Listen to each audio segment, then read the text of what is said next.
¿Vamos? ¿Ariel? ¿Vamos? ¿Sí? Métele que son pasteles. Apocalipsis 2. Escribe al ángel de la iglesia en Éfeso, el que tiene las 7 estrellas en su diestra, el que anda en medio de los 7 candeleros de oro, dice esto: yo conozco tus obras y tu arduo trabajo y paciencia, y que no puedes soportar a los malos, y has probado a los que dicen son ser apóstoles y no lo son, y los has hallado mentirosos, y has sufrido, y has tenido paciencia, y has trabajado arduamente por amor de mi nombre, y no has desmayado. Pero tengo contra ti que has dejado tu primer amor. Recuerda, por tanto, de dónde has caído, y arrepiéntete y haz las primeras obras, pues si no, vendré pronto a ti y quitaré tu candelero de su lugar, si no te hubieres arrepentido. Pero tienes esto, que aborrece las obras de los nicolaitas, las cuales yo también aborrezco. El que tiene oído, oiga lo que el Espíritu dice a las iglesias. Al que venciere le daré a comer del árbol de la vida, el cual está en el medio del paraíso de Dios. Hoy vamos a mirar 2 iglesias. Yo quería hacer un panorama, pero no se puede, porque hay cosas interesantes para ver.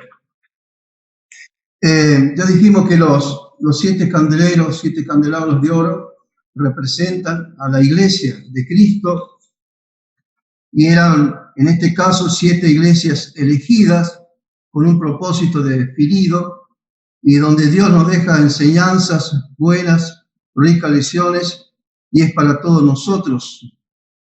A la vez son iglesias proféticas que marcan el caminar de la misma a través de la historia, los cuales muchos ya participaron. Bueno, y en este tiempo nos toca a nosotros, y después los que vendrán. Cada iglesia tiene su característica.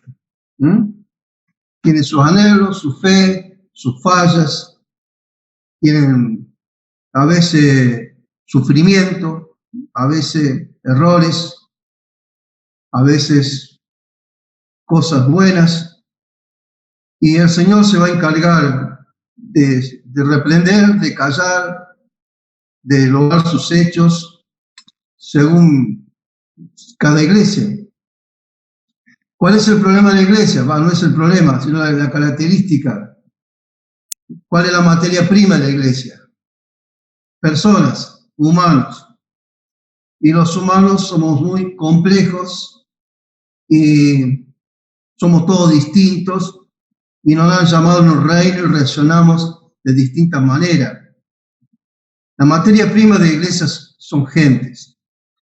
Y al Señor le ha placido elegir y elegirnos, y lo que debemos saber es que no somos los más calificados para estar en un reino como este.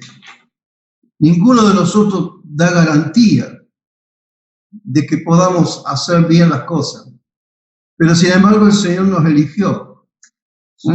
Dice que eligió lo necio, la escoria del mundo, lo que no es, para deshacer lo que es.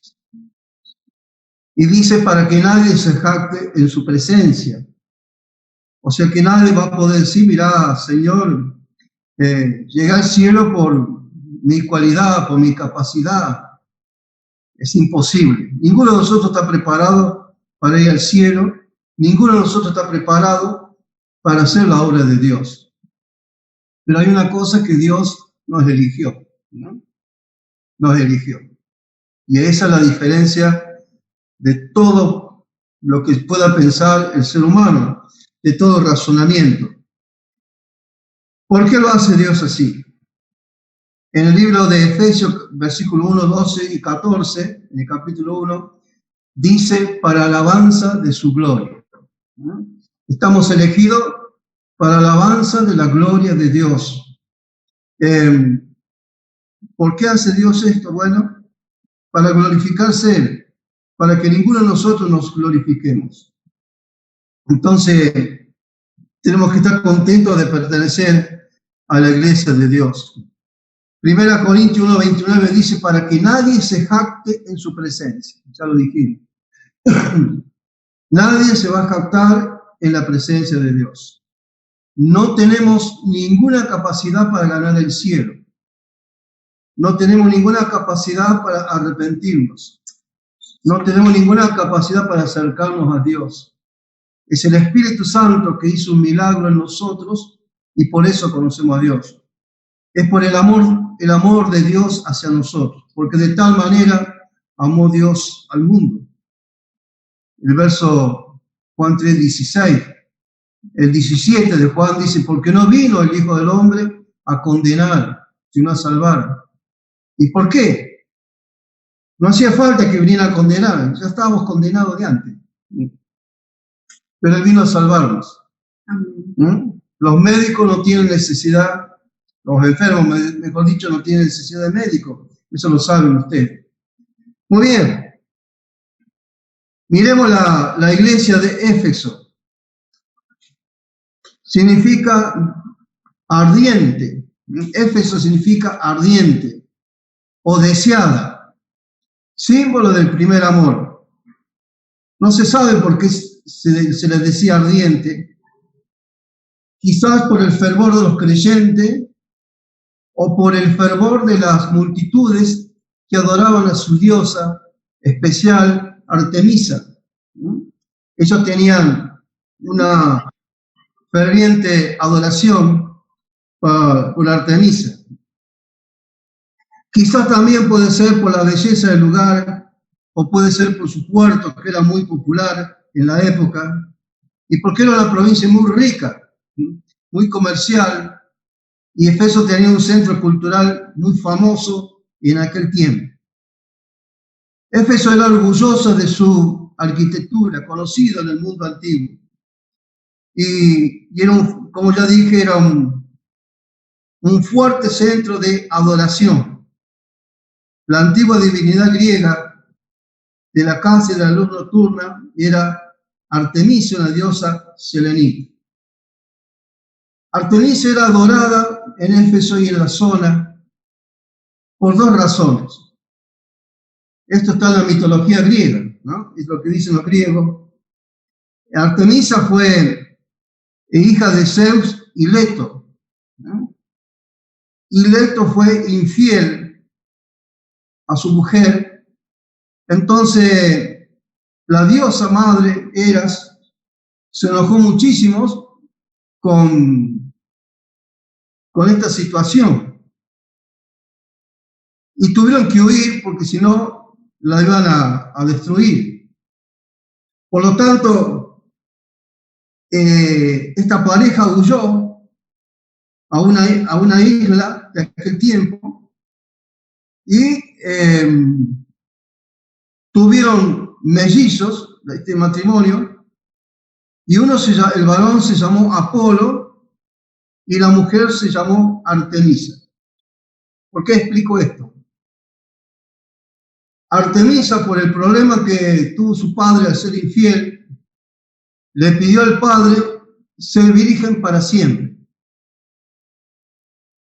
Y por el otro lado, le gustaba, no quería estar con la gente, y pidió vivir en el bosque, por la caza y la pesca. Un dios le dio un arco para que cazara, y esa es mitología griega.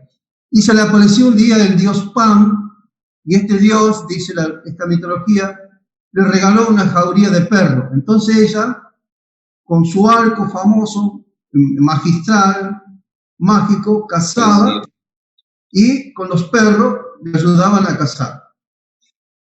¿Por qué digo esto? Artemisa odiaba a los hombres. Entonces los que la adoraban eran las mujeres. Ya venía el tema pañuelo verde en aquel tiempo. Ya venía este problema. Solamente las mujeres le hacían culto a Artemisa. Por un lado. Por otro lado, los hombres la admiraban porque era la madre de los cazadores, ¿no? Los cazadores, los que vivían de eso, la adoraban también. Por eso su fama se extendió por toda aquella región por el mar Egeo, y era muy famosa y era muy fuerte su adoración. Ella, con unas doncellas, vivía en el bosque y vivían de la caza y la pesca. Y fíjese, dice la historia, que un día un príncipe tabano llamado Ateón, por casualidad que andaba por allí cazando, él la vio bañarse. Entonces las doncellas que le acompañaban le comunicaron que un príncipe la estaba espiando. Entonces ella, enfurecida, la convirtió en ciervo. Y al convertirse en ciervo, los perros lo comieron. Bueno, esta es mitología griega. Pasó eso. Bueno, es una curiosidad. Artemisa era adorada fuertemente y quizás de allí viene la palabra que dijimos recién, que significa deseo ardiente o deseada y símbolo del primer amor. Bueno, esto era Éfeso.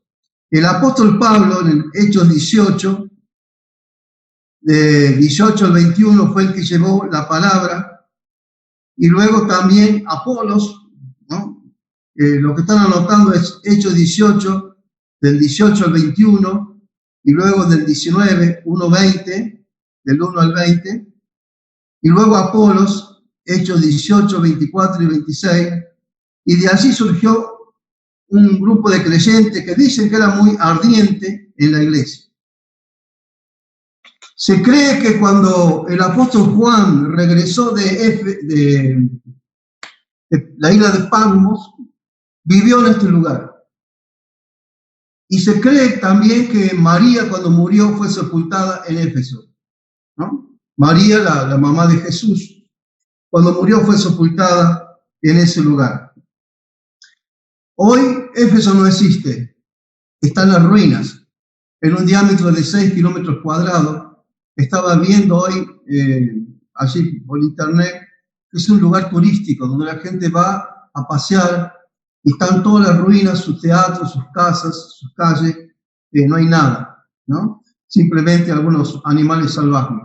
Éfeso no existe más.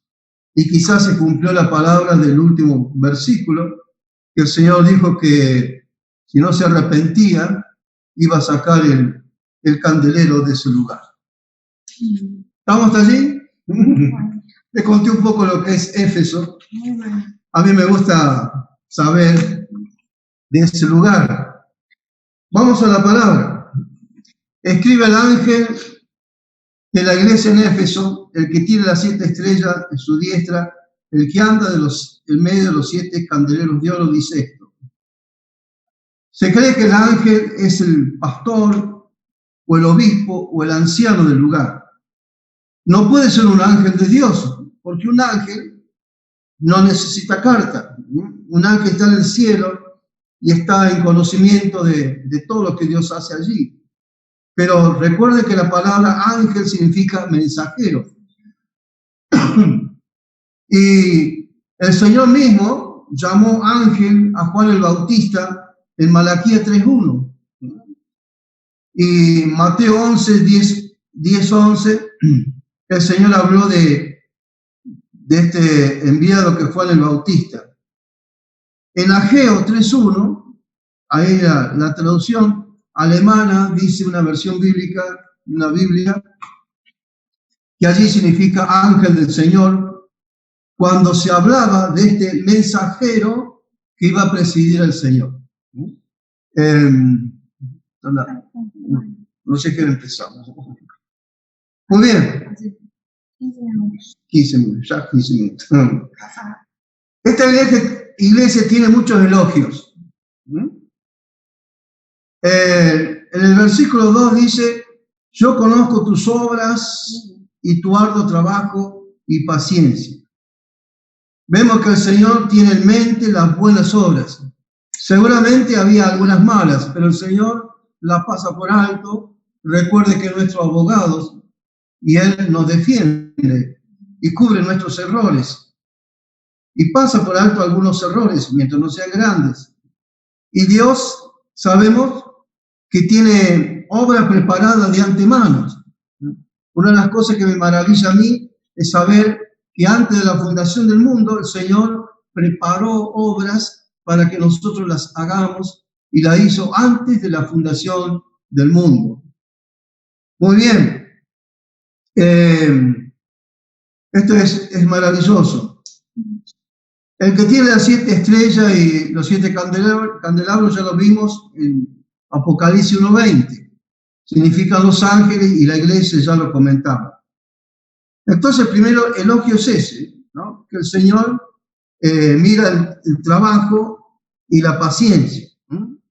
Y a veces en algunos trabajos en la iglesia se necesita mucha paciencia, ¿no? Los pastores saben eso, y otros necesitan arduo trabajo. Nos hace recordar Nehemías 4, del 10 al 23, cuando estaban tantas escombros así que querían hacer el templo, y los hermanos trabajaron muchísimo. Gálatas 4, del 18 al 20, habla de mucho trabajo. 2 Corintios 6, 3 al 5, Pablo habla de paciencia. Dice, yo conozco tus obras, tu arduo trabajo y paciencia. Y la paciencia es algo que tenemos que cultivar.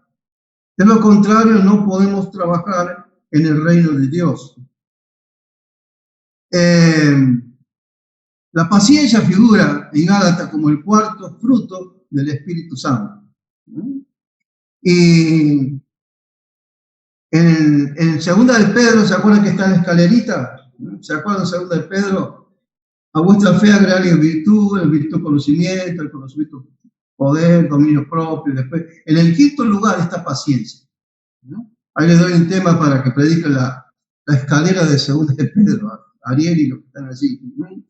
Hay una escalerita de varios escalones, y el último escalón arriba de todo está el amor. Eso lo pueden predicar. Uno de los escalones de esta escalera espiritual, el quinto escalón es la paciencia. Y algunos dicen Pedro dice que tengamos paciencia hasta la venida de Jesucristo. Así que, mientras el Señor no viene, paciencia, chicos. Paciencia, chicos. Paciencia, muchachos, chicas. Esto es lo que hace falta en la iglesia. ¿Estamos hasta allí? ¿Están escuchando todos? ¿Sí? Bueno, no veo. Bueno, muy bien. Otro elogio, el número 2, dice, y que no puede soportar a los malos. Y esto parece algo discordante, algo que se opone.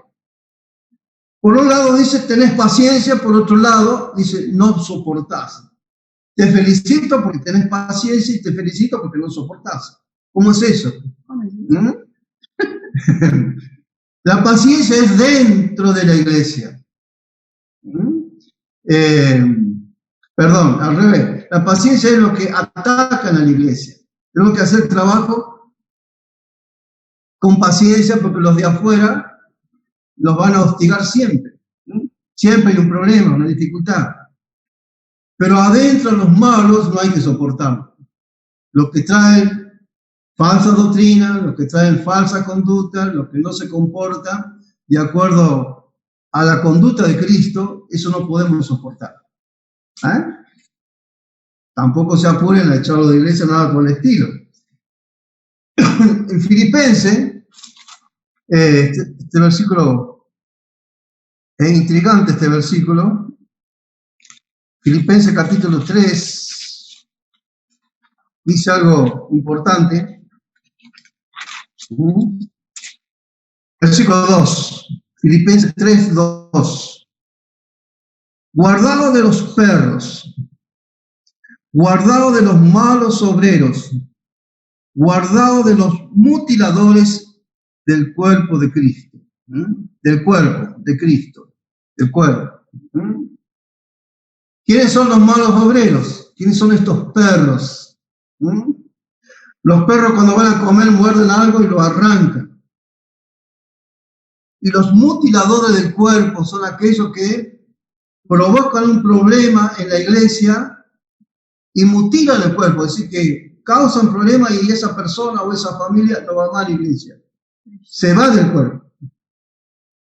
¿Entienden? Paciencia para hacer la obra de Dios, pero no soportar a los que están adentro y mutilan al cuerpo de Cristo. Son como los perros. Yo que estaba en el campo y cuando el animal muerto van los perros, agarran un pedazo, tironean y lo sacan y se los comen. Pablo hace esta comparación. A eso no hay que soportarlo. A veces, por querer ser buenos, conocí un pastor amigo, querido, ya no está con el Señor ahora, pero cualquiera que caía a la iglesia, le daba para hacer campaña. Y lo asistía, no lo conocía, no sabía quién era. Estaba unos días allí, a los pocos días alquilaba un garaje y se llevaba la mitad de la iglesia.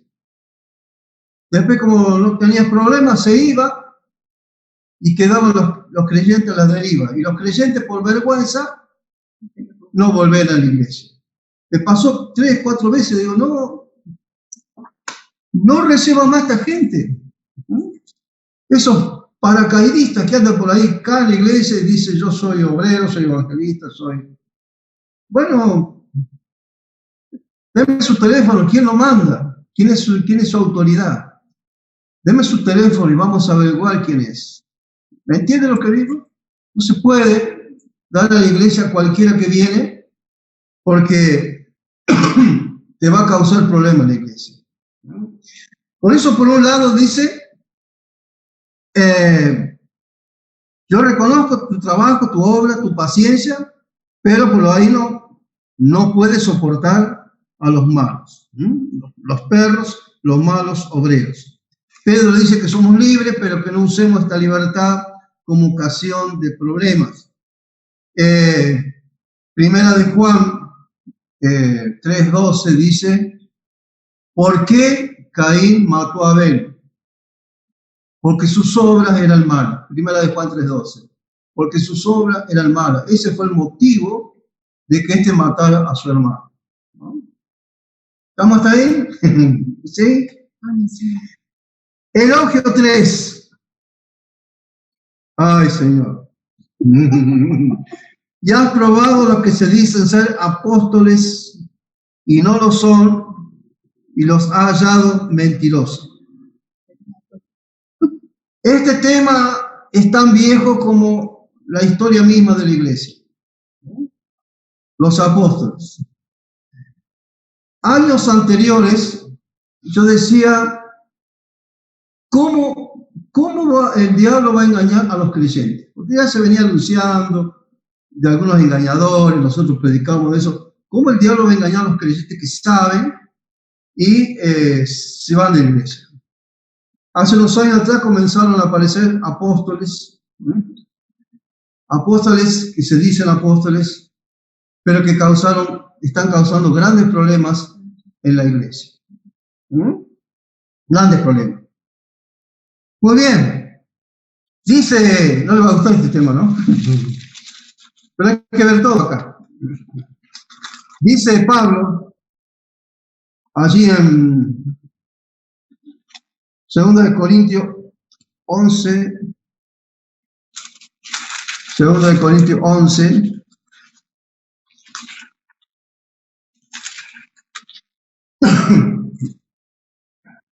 al 15. Más lo que hago, 2 Corintios 11, del 12 en adelante. Más lo que hago, lo haré aún para quitar la ocasión a aquellos que la desean, a fin de que en aquello en que se glorían sean hallados semejantes a nosotros.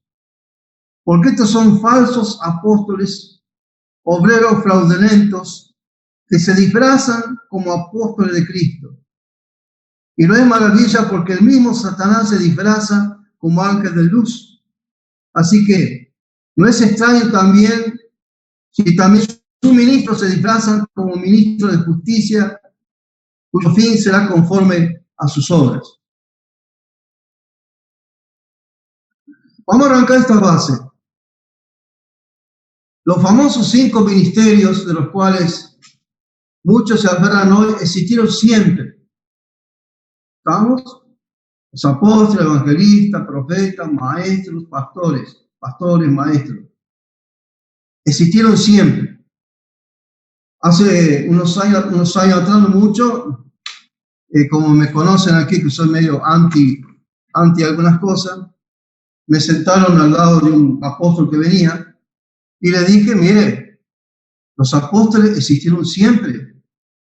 Si no, ¿cómo se mantiene la iglesia? Sí, estaban todos allí esperando a ver que yo me trenzara. Todos esperando. Sí, dice, lo que pasa es que en algunos lados no los llaman apóstoles, los llaman misioneros. Muy bien, le dije, muy bien. La palabra misionero significa enviados. La palabra apóstol también es enviado. ¿Amén? Ahora, ¿cuál es la característica de un apóstol fraudulento? Usa la mística. Son todos místicos. No andan volando, por decir. Nunca ponen su pie en la tierra. Tenemos que saber eso, ¿no? Y no tener miedo de decirlo. Son personalistas. Ellos son la estrella, ellos son los líderes, ellos son ellos. Muy personalistas. No son mansos ni humildes. No son mansos ni humildes. No le puedo decir nada. Están llenos de opiniones propias. Llenos de opiniones propias. La Biblia dice que el consejo de la sabiduría está en los sabios. No dicen la verdad. No hablan del peligro del pecado. Dios te va a bendecir, Dios te va a prosperar, pedir lo que quiera Dios, hace un pacto con Dios. Ten cuidado con los pactos. Yo puedo hacer un pacto con mi esposa. Mirá, vamos a hacer un pacto. Mañana cocina vos, pasado también. Un acuerdo, un pacto con Ariel. Mira, vamos a hacer esto, vamos a hacer aquello. Pero yo no puedo pactar con Dios. Porque Dios, el pacto con Dios viene de arriba hacia abajo. Y si vamos a pactar con Dios, ponga 10,000 pesos y Dios le va a dar, no se puede hacer eso. Eso es un fraude. Es un fraude. No puedes pactar con Dios. El pacto se hace cuando Dios pacta con nosotros. Después entre nosotros sí podemos pactar. David pactó con Jonatán. Abraham pactó con el rey, creo que Elimelech, no recuerdo bien. Podemos pactar entre nosotros. Vamos a pactar nosotros. Los lunes a las 22 estamos aquí. Pero yo no puedo pactar con Dios. Mira, yo te doy tanto y tú me vas a dar tanto. No se puede hacer eso. Porque el pacto viene de arriba. Dios ha hecho un pacto con nosotros a través de Jesucristo. ¿Amén? Gloria a Dios. No se puede hacer eso. Lleva las fábulas. No hablan del peligro del pecado. Hablan poco del pecado. Te bendigo, toma naciones. ¿Dónde están los que daban naciones? Tomaban naciones. Todavía están acá. Un día le dije a los chicos, ¿cuántos quieren ser apóstoles? Levantaron las manos. Bueno, se tienen que ir. Prepárense para irse. ¿Por qué? Porque el apóstol es enviado. Se tiene que ir. Pero los apóstoles, dice Pablo, primero apóstoles. ¿Y qué significa eso? Primero son los que van, como Pablo, como tantos otros, como los misioneros, que van y ponen en una ciudad, en un lugar, la piedra fundamental que es Jesucristo, el mensaje de Jesucristo, para que otro venga y sobre edifiquen arriba. Pero no es que los apóstoles están primero. Claro, o sea, no es... Perdón por la interrupción, pero es algo que me generó duda. No es un orden de prioridades, sino es un orden cronológico, digamos. No. Es un ministerio al lado de los otros. La Unión tiene muchos misioneros y son invitados, pero están al lado del pastor, están al lado del evangelista, están al lado de... Pero acá quieren, en Río Cuarto quieren venir y poner el techo del Río Cuarto, y todos nosotros vamos allí y digo, no, usted es apóstol en su comunidad, en su congregación. ¿De dónde viene usted? Y venimos de tal, bueno, usted es apóstol allí, pero yo tengo mi propio apóstol. Tengo mis maestros, mis líderes. ¿Entienden lo que quiero decir? No quiero. Ahora, ¿hay apóstoles en serio? Sí.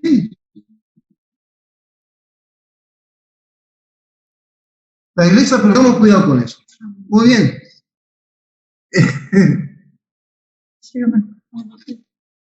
Mateo, ¿qué decía? No te hagas problema. Ya me van a echar igual. Jesús dijo, vendrán muchos falsos profetas, se levantarán y engañarán a muchos. Yo digo, ¿cómo se engaña un creyente? ¿Cómo se engaña? Bueno, sorpresivamente, desde hace unos años, muchos han sido engañados. Y después, cuando el pacto no surge, se reniegan y se van de la iglesia. Eso es lo triste.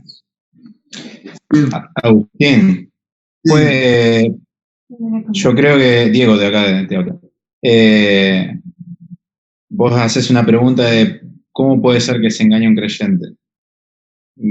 Por ahí mi punto de vista en ese tema es que, por un lado, ponele, desde mi parte, es la falta de, no sé si de interés por aprender de la persona, pero es una mezcla entre el no querer enseñar del que sabe y la falta de conocimiento o de interés por conocer del que tiene menos conocimiento. No sé si me hago entender en lo que quiero decir. ¿Sabes, Diego? El problema que he tenido, que líderes que saben la palabra, pero se han ido fascinados tras estas cosas, y hoy muchos están en la calle. Famosos encuentros, famosos retiros, le prometieron el oro y el moro, no se cumplió. Acá hay gente que puso el sueldo entero, después no tuvieron para comer. Acá hay iglesias que pusieron el postner, y la gente le cobraban así con la tarjeta. Perdón que diga esto, pero acá en Río Cuarto sucede, no sé en Mar del Plata, pero acá sucede. Brasil, né, senhor? Brasil, então, né? Brasil es normal. Es normal. Sí, yo no lo vi en Mar del Plata, pero sí lo vi en varias ciudades de la provincia de Buenos Aires cuando viajaba a congresos de mujeres y eso, yo lo vi de chiquita. Esos temas, chicos, tengan cuidado porque va a venir. No, la pregunta que decía Diego era, yo años atrás me decía, ¿cómo van a ser engañados los creyentes? Claro, pero están engañados por un bíblico, pero dice que no lo son. Por eso, como dice aquí, lado. Y ahí viene el punto, que no les gusta que lo prueben. Como yo los pruebo, se enojan conmigo. Y has probado lo que dice el apóstol, y no lo son, y los has hallado mentirosos. Todo hay que probarse, no hay que tener miedo. Sí, sí, Agustín, perdóname, ahí se entrecortó cuando me empezaste a contestar. Que yo antes pensaba, ¿cómo es que se engañan los creyentes? Y este sistema de la iglesia apostólica, profética, como lo dije, apostólica y profética, tiene un sistema que engaña a la gente. Quizá hay lindos hermanos que van tras esto y le están yendo bien, qué sé yo, pero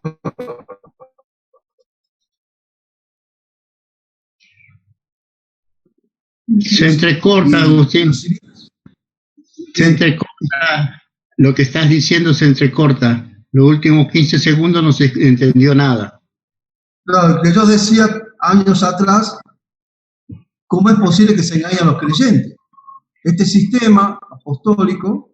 Por supuesto que hay apóstoles, los respeto, hay apóstoles sinceros, pero hay un sistema que está engañando. ¿No?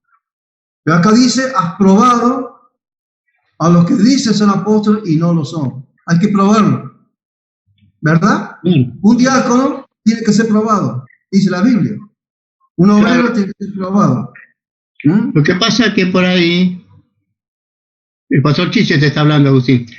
Lo que pasa es que por ahí muchas veces se compra el cartel. Y bueno. ¿Me entendés? Y ahí yo soy uno de los que están en contra de comprar el cartel, ¿no es cierto? Cuando vienen con títulos y más títulos, y que yo estuve con fulano y que estuve con mengano, es cuando más tenemos que cuidarnos porque son lobos rapaces.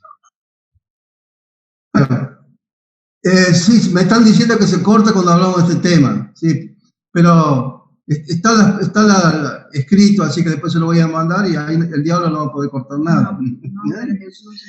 Entonces, usa la mística, son personalistas, no son mansos y humildes, tienen opiniones propias, no dicen la verdad, no hablan del peligro del pecado. Y el Señor ya nos dijo en Mateo 24:11 que vendrán muchos y engañarán. Pero tenemos que hacer la otra pregunta. ¿Qué es un apóstol? ¿Qué es? Por empezar, no es un título. ¿Me escuchan? Es un ministerio.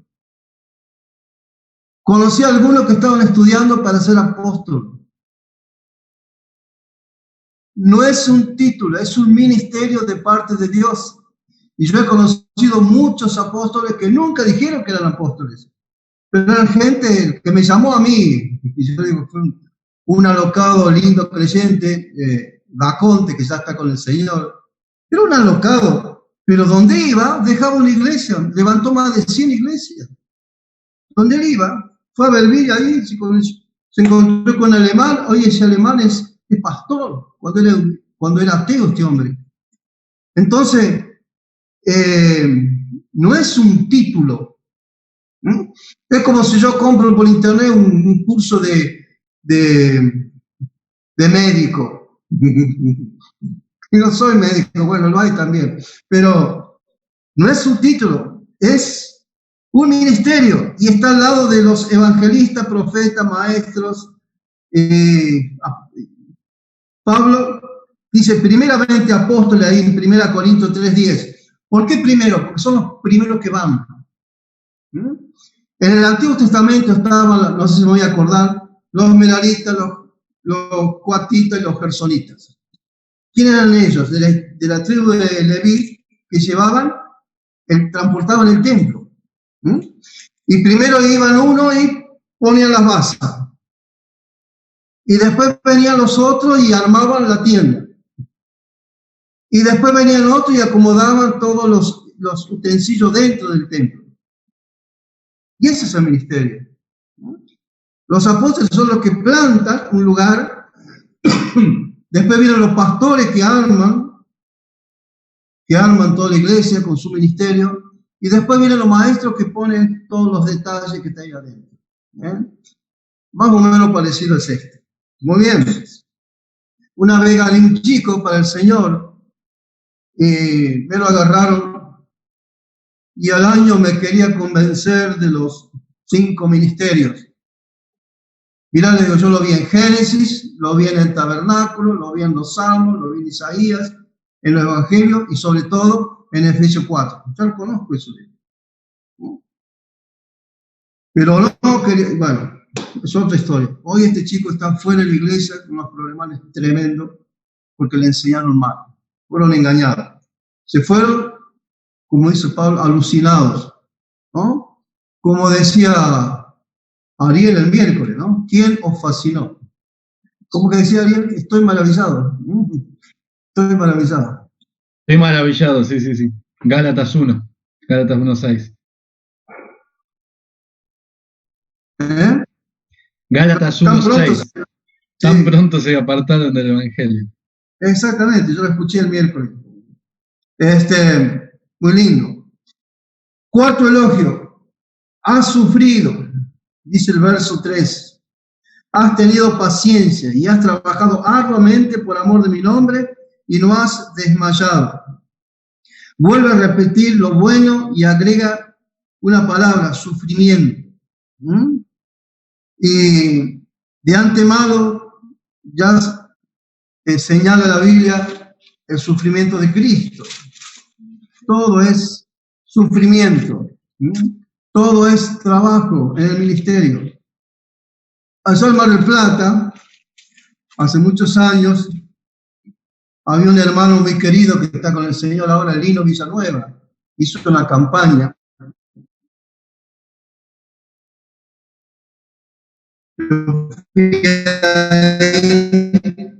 Y pasaron, si Dios no te marca, yo pregunto, ¿qué? Y pasó un joven. Le digo, ¿qué querés pedir al Señor? Quiero ser pastor, me dice. Muy bien. ¿Y por qué querés ser pastor? Para no trabajar. Para ser pastor tenés que trabajar el doble. Los pastores trabajan el doble. Tenés que trabajar para mantenerte, en el caso mío, y tenés que predicar aparte. No, entonces no haré nada. Bueno, todo es sufrimiento. Primera de Pedro 1, del 10 en adelante, dice: los profetas que profetizaron de la gracia destinada a vosotros, inquirieron y diligentemente indagaron acerca de esta salvación, escudriñando qué persona y qué tiempo indicaba el Espíritu de Cristo que estaba en ellos, el cual anunciaba de antemano los sufrimientos de Cristo y las glorias que vendrían tras ellos. A veces hay sufrimiento, a veces se sufre. Bueno, Ariel lo sabe, ¿no? Lo que hemos pasado cuando estaba acá, todas las cosas que hemos vivido. A veces se sufre, los seguidores de Cristo tenemos que sufrir, pero dice que después viene una gloria tras ello. Entonces, Santiago 5 dice que tiene por bienaventurado a los que sufren. No sé cuánto tiempo llevo, voy atrasado. Jesús, 10 minutos. Sí. Santiago hablan de la paciencia y la firmeza de Cristo. Dice que muchos pasaron el sufrimiento y nunca desmayaron. Elogio 5. Pero tienes que aborrecer las obras de los nicolaitas, las cuales yo también aborrezco. Por un lado, vemos la paciencia y vemos que no soportan. Por otro lado, vemos que dice que tiene que aborreces. ¿El odio es una virtud? Le pregunta. Acá dice que aborrece. ¿Quién puede leer Salmo 97:10? ¿Quién lo va a leer? ¿Quién está? ¿Se fueron todos?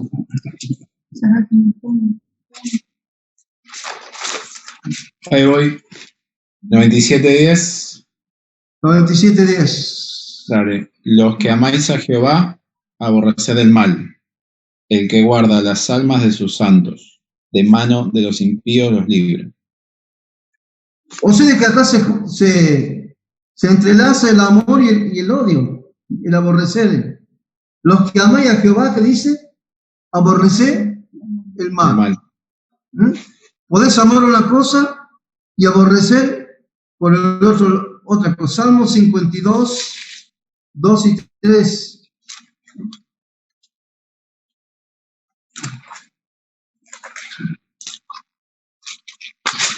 ¿Lo leo? Lea.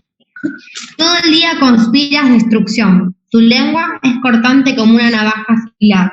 Eres experto en decir mentiras. Amas el mal más que el bien y las mentiras más que la verdad. Acá dice, amaste el mal más que el bien. y amaste más y la mentira más que la verdad. O sea que cuando se ama una cosa, se aborrece otra. Si amas el mal, aborreces el bien.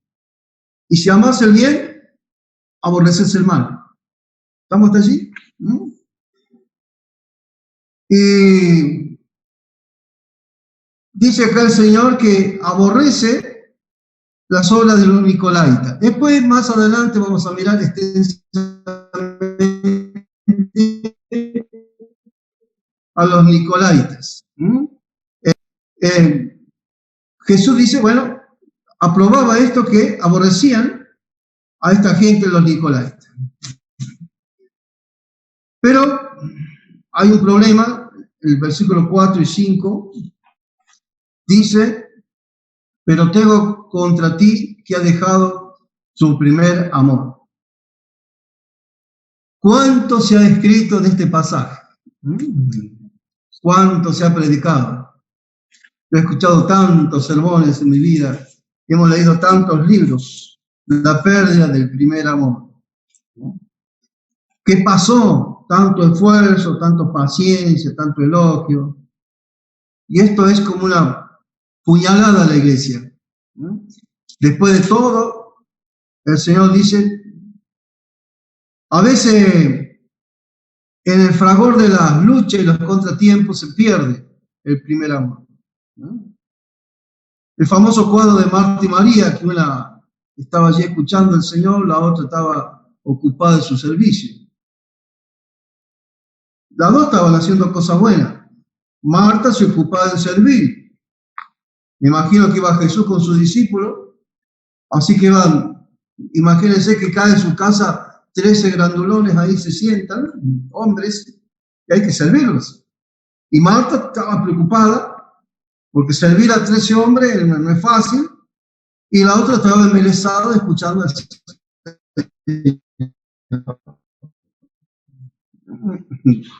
el Señor aprobó más lo de María y no lo de Marta. No es que la despreció, sino dijo, Marta está muy preocupada por la obra. Pero el Señor no quiere que perdamos ese amor que tenemos. En el caso mío, tengo que acordarme cuando me convertí, en el 71, sí, ya sé. ¿Cuántas cosas hicimos? Nos paramos de repartir tratados, de ir por los barrios, y nos paramos de predicar. Después la obra nos ocupó en otras cosas, y quizás eso hay que volverlo a levantar. Seguimos sirviendo al Señor, pero aquel fervor que teníamos salvaba a veces. La tsunamita se había enamorado del Señor. Algún día vamos a hablar de cantares, pero es tan grande cantar y tan fabuloso que es una cosa aparte. La tsunamita se enamoró del Señor. Y cuando se enamora, el Señor dice, seguir la huella del rebaño donde están los pastores. O sea que la manda a trabajar, a servir. Las dos cosas van juntas. Nos enamoramos del Señor y después le servimos. Lo que pasa es que con el servicio no tenemos que descuidar el amor hacia Dios. ¿Amén? Es como la esposa, la podemos atender, cuidar, dar de comer, pero el amor, ¿no es cierto, Ariel? Muy bien, Ariel, muy bien. Los otros chicos allí, Eli, atiende a su esposo, pero el amor está ahí. Bueno, eso es lo que estoy viendo ahora. Muy bien. Dice, recuerda por tanto de dónde has caído y a la primera hora, pues si no vendré pronto a ti y quitaré tu candelero de su lugar si no te hubiere arrepentido. ¿A dónde se cayó? Recuerda por tanto de dónde has caído. ¿A dónde se cayó? A la frialdad, a la indiferencia, a la gran preocupación por la obra. A veces pasa. ¿Qué pasa cuando perdemos el amor. Es allí cuando aprovechan los falsos maestros. Es allí. Ahí cuando Pablo le habla a esta gente en Hechos capítulo 20, Hechos 20, cuando perdemos ese amor, nos descuidamos y entran los otros.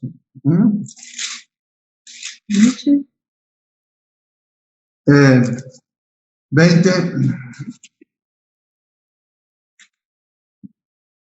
17 dice: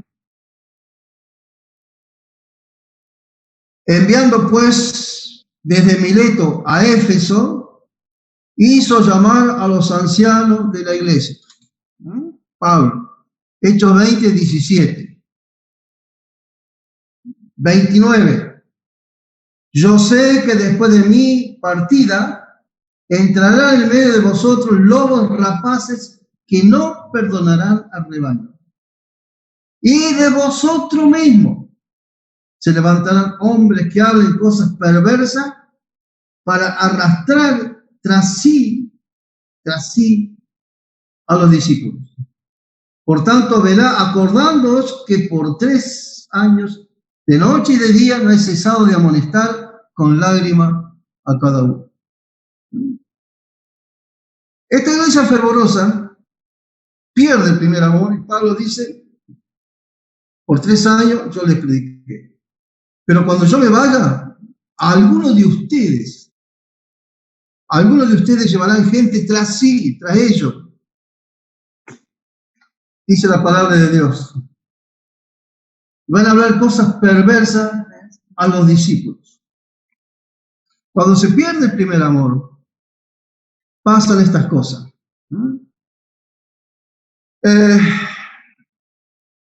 Y dice que cuando se pierde el primer amor, dice Juan, el mundo comienza a entrar. No améis al mundo ni las cosas que están en el mundo, el famoso versículo de 1 de Juan, capítulo 2, 25 al 29. Isaías 55, 6 al 9. Y luego dice: el que tiene oído para oír, me apuro porque hay muchas cosas, pero bueno, después lo van a tener en las notas. Oiga lo que el Espíritu dice la iglesia. Para oír hay que conectarse con Dios. Usted sabe que estamos rodeados de muchas ondas radiales, voces, teléfonos, pero a veces nos conectamos con Dios.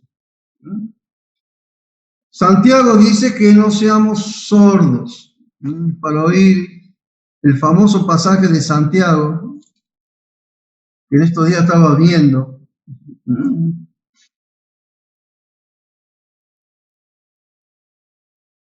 Santiago 1:19 dice: por esto, mis amados hermanos, para oír, tardo para hablar. A ver. Salmo 119:18 dice: abre mis ojos y miraré las maravillas de tu ley. Y él amenazó diciendo: quitaré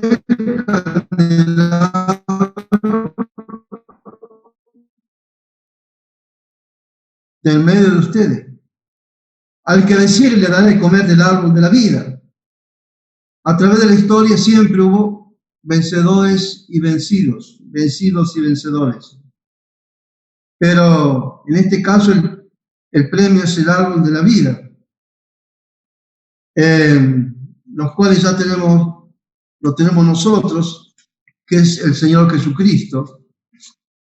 Y se habla mucho del árbol de la vida, pero va a aparecer luego, allá en el cielo, en Apocalipsis, aparece el árbol de la vida. Pero el nuestro es Jesucristo. El árbol mencionado en Génesis 2:9 aparece en Apocalipsis 22:2. Para el griego, el árbol era signo de lo divino y dador de la vida. Para nosotros es Cristo. El paraíso, como que dice en Apocalipsis, voy a volver a Apocalipsis, Dice, este árbol está en medio del paraíso de Dios.